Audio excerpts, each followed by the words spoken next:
Mental सेहत ना जिस्मानी सेहत से भी बहुत ज़्यादा ज़रूरी होती है और हमें लाहक होने वाली बेशतर बीमारियों की वजह भी मुनासिब अंदाज में ओरल हेल्थ केयर ना करना है। उसकी वजह से बहुत सारी बीमारियां हमें लाहक हो जाती हैं और इसकी वजह से कहा जाता है कि जनाब दांत अच्छे हो तो हमारी सेहत भी अच्छी होती है और वैसे भी सेहतमंद दांत और मसूड़े हमारी शख्सियत और मुस्कुराहट में एक निखार पैदा करते हैं। लेकिन मुनासिब ओरल हेल्थ केयर ना होने की वजह से दांतों और मसूड़ों की बीमारियां आम होती जा रही हैं हमारे अंदर। मसूड़ों से खून आना एक ऐसा मसला है जिसका सामना उम्र के किसी हिस्से में भी हो सकता है। तो मसूड़ों से खून रसना, मुंह से बदबू आने की एक और अहम और बड़ी वजह बनता है जो किसी भी शख्स के लिए आपको पता है बाइसे शर्मिंदगी भी बन सकता है।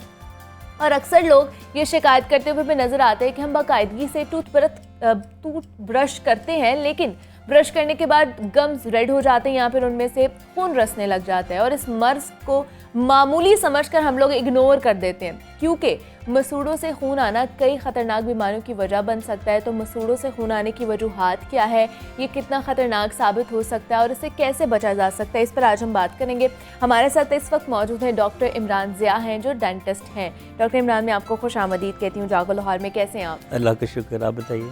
मैं भी बिल्कुल ठीक ठाक। डॉक्टर इमरान, आज हमने मसूड़ों के हवाले से बात करनी है, गम्स के हवाले से कि उनमें से खून क्यों रिसता है, क्योंकि ये शिकायत छोटे बच्चे भी कर रहे होते हैं, ये शिकायत बड़ी उम्र के लोग भी कर रहे होते हैं। मतलब कोई ऐसी उम्र नहीं है जिसमें ये शिकायत ना आम हो। तो मुझे बताइए कि ये क्यों है? क्या हम बहुत ज़्यादा जो टूथब्रश है वो सख्त कर रहे होते हैं या फिर हम सख्त ग़िज़ाएँ खा रहे होते हैं जिनकी वजह से हमारे मसूड़ों से खून निकलना शुरू हो जाता है? ये देखने को तो एक बड़ा मुख्तसर सा सवाल है कि मसूड़ों से खून क्यों आता है, लेकिन इसकी बहुत सारी वजूहात हैं और उन वजूहात की आगे वजूहात हैं कि ये मसूड़ों से खून क्यों आता है। ठीक है। सबसे पहले जो एक बर्निंग इशू है वो है सही वक्त पे ब्रश ना करना। आमतौर पे देखा गया कि लोग सुबह उठ के बाकायदगी से ब्रश करते हैं, बिल्कुल, जिसका कतन मेडिकल पॉइंट ऑफ व्यू से कोई फ़ायदा नहीं। ओके। जो फ़ायदेमंद ब्रशिंग है वो रात की है कि जिसमें आपने 5-6 घंटे सोना है और उसमें जो खुराक के लेफ़्ट ओवर्स मुँह में रह जाते हैं जो कि खून हमारे थूक के बैक्टीरिया के साथ मिलके मसूड़े ख़राब करते हैं, वो तो मुंह में रह जाते हैं। बिल्कुल, उनको आप साफ़ किए बगैर सोएंगे तो सुबह उठ तक आपके मुंह में बैड स्मेल आ सकती है। ओके। मसूड़े सूज सकते हैं और खून आ सकता है। ठीक है। ये तो एक वजह हो गई। दूसरी वजह होगी कि ब्रश की सिलेक्शन। लाइक आमतौर पर जो स्मोकर हजरात हैं उनको नफसियाती तौर पर होता है कि हमारे दांत, चूँकि हमने सिगरेट पी गंदे हैं तो वो सख्त ब्रश से इस्तेमाल करते हैं, सख्त प्रेशर देते हैं और ज़ोर से काफ़ी देर तक रगड़ते हैं। उससे दांत तो साफ़ हो जाते हैं लेकिन मसूड़े रह जाते हैं। एक वजह ये है। मज़ीद एक वजह है कि विटामिन सी की जो कमी है जिसको हम स्कर्वी कहते हैं। ओके। अब विटामिन सी की कमी क्यों होती है? हम आजकल आदी हो गए प्रोसेस्ड फूड खाने के, पैकिंग वाली चीज़ों के और तली हुई, मतलब ताज़ा सब्जियां फल नहीं खाएंगे तो विटामिन सी कम होगा। इस चीज़ को हम, इस बीमारी को स्कर्वी कहते हैं। स्कर्वी में भी दांतों से खून आता है। ओके। इसके अलावा एक बड़ी वजह है विटामिन के का जिस्म में ना होना। ठीक है। विटामिन के आम तौर पे उन लोगों में होता है जो कि खून पतला करने की दवाइयाँ लेते हैं किसी और वजह से, मतलब दिल की बीमारियों में खून पतला करने की दवाइयाँ ली जाती हैं, कुछ और मामले ऐसे हैं। तो उसमें जो खून पतला होता है उसमें विटामिन के की जो एब्जॉर्प्शन या प्रोडक्शन है ये जिस्म में इम्पेयरमेंट हो जाती है और उसकी वजह से भी खून आता है। अच्छा, ठीक है। इसके अलावा प्रेगनेंसी, जब ख़वातीन में प्रेगनेंसी का इशू आता है तो कुछ हार्मोन्स ऐसे हैं जैसे प्रोजेस्टेरोन है या ईस्ट्रोजन है, इनकी कमी बेशी या ज़्यादती से भी मसूड़ों में खून आता है। ठीक है। अच्छा, एक और बड़ी वजह यह है कि जिन लोगों ने, बूढ़े हैं या जवान हैं, जिन्होंने दांत निकलवाए और जो मसनूई दांत हैं वो उतरने वाले दांत है, रिमूवेबल डेंचर जिसे कहते हैं। ओके। अगर वो डेंचर्स सही फिट ना हों, लूज़ हों, सख्त हों, चुभ रहे हों, उसकी वजह से भी खून आता है। तो ये बहुत सी एक सम अप मैंने कर दिया इन चीज़ों के खून आने की क्या वजह है, लेकिन जो प्राइमरीली इम्पोर्टेंट बात है वो रात को ब्रश ना करना और सही तरीके से ब्रश ना करना, ये एक ज़्यादा फैक्टर हो सकता है जिसकी वजह से हमारे मसूड़े जो है वो कमज़ोर भी हो सकते हैं क्या? बिल्कुल, जब मसूड़े मुसलसल सूजेंगे और आप उनका इलाज नहीं करेंगे, वो ब्लीड करते जाएंगे, एक वक्त आएगा कि उनके अंदर जो लिगामेंट्स हैं जिनको हम पेरिडोंटल लिगामेंट्स कहते हैं वो वीक हो जाएंगे, मसूड़े भी कमज़ोर होंगे और अल्टीमेटली दांत भी हिलना शुरू कर देते हैं इससे। लेकिन क्या डॉक्टर इमरान ये जेनेटिक प्रॉब्लम भी हो सकती है कमज़ोर मसूड़ों की क्या? जेनेटिक बहुत थोड़ा। अच्छा, मतलब ये एक फैक्टर है लेकिन वो बहुत थोड़ा है। हाँ। ये ज़्यादातर एक्वायर्ड है, यानी कि खुद से पैदा करदा मसला है। अच्छा जी। हम कहते हैं कि साल में 2 दफ़ा डेंटिस्ट को दिखाएं, चाहे कुछ भी ना हो, ताकि वो कुछ होने से पहले आपको बचा सके। अच्छा, तो हमारी सफाई हमने बेहतर करनी है, उसके बाद जो बाकी आपने फैक्टर्स बताए हैं, ब्रश की सिलेक्शन सही हाँ, करनी है, वो ज़ाहिर डेंटिस्ट बताएगा कि आपके दांतों को नरम ब्रश चाहिए, मीडियम चाहिए या हार्ड चाहिए। आमतौर में हार्ड ब्रश हम बहुत कम एडवाइस करते हैं। लेकिन मुझे बताइए फिर कौन सी ऐसी स्टेज हो कि हम लोग मतलब ब्रश भी सही कर रहे हो, हमारी ग़िज़ा भी सही हो, सब कुछ सही हो, लेकिन फिर भी हमारे मसूड़ों से जो है वो खून आ रहा है, तो हम लोगों ने अब डॉक्टर के पास जाना है। मतलब एक अलार्मिंग सिचुएशन होती है ना कि अब अच्छा सारा कुछ सही है लेकिन फिर भी प्रॉब्लम है, तो अब हमने डॉक्टर के पास जाना है। वो कौन सी स्टेज होनी चाहिए?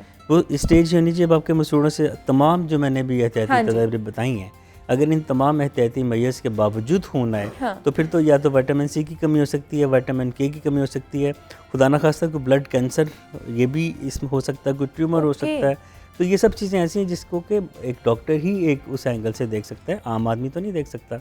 तो इसलिए जब भी कोई हो तो डॉक्टर इसीलिए सोसाइटी में है कि आप उनसे कंसल्ट करें और उन्हें बताएं कि जी हम ये भी करते हैं, उसके बावजूद ये है, तो इसकी क्या वजह है।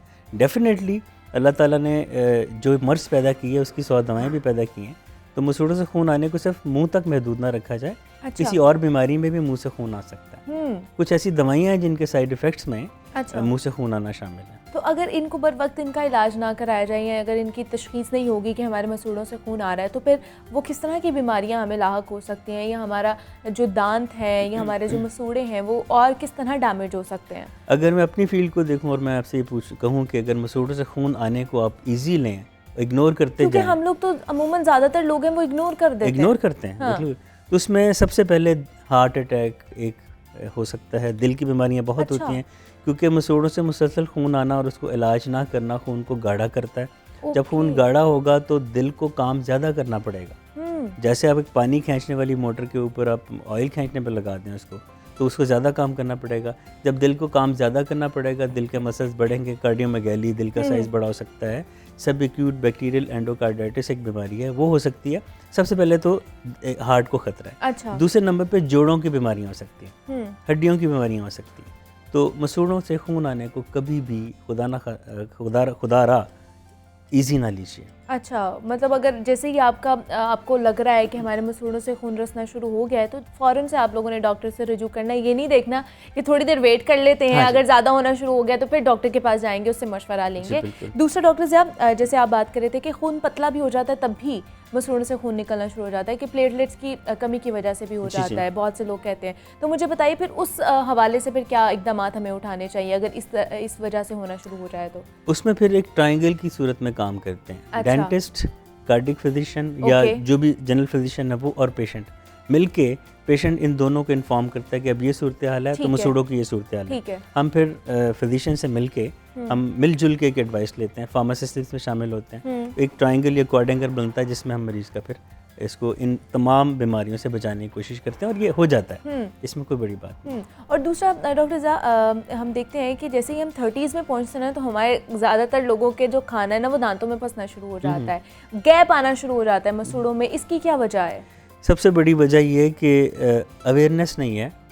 चूँकि डेंटिस्ट के पास जाते तब है जब कोई तकलीफ़ हो। तकलीफ़ हुए बगैर जाएँ तो हम आपको बताएं कि टूथपिक एक ऐसी चीज़ है जो कि वक्ती तौर पे तो खाना फंसा हुआ निकाल देती है, बिल्कुल, लेकिन साथ के साथ वो हर दो दांतों के दरमियान में जो बोन है जिसको हम इंटरडेंटल बोन कहते हैं उसको उड़ा देता है।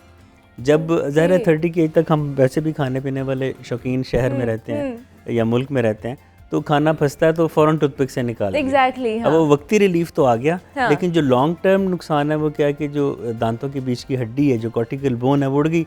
अब वो स्पेस बन गया, अब उसमें खाना फंसता ही जाएगा। सो हम कहते हैं कि टूथपिक की बजाय फ्लॉस यूज़ करें, जो कि सॉफ्ट थ्रेड होता है, मेंथोलेटेड होता है, प्रीफेब्रिकेटेड सॉफ्ट होता है वो, और वो आराम से दांतों के बीच को खलाल करना भी कहते हैं, या सुन्नत भी है वैसे तो ये, और ये बचाव भी है। तो टूथपिक यूज़ ना किया जाए। और अगर ये गैप ज़्यादा बढ़ जाए और लोगों को जैसे अवेयरनेस भी नहीं है तो फिर क्या हो सकता है?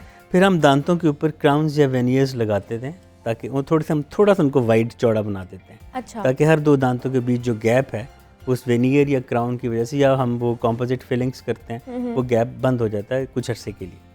और फिर जब वक्त के साथ जब बढ़ता है तो फिर उसका आगे से आगे ट्रीटमेंट चलता जाता है। ये कोई इतनी नाकाबिले इलाज सूरत हाल है।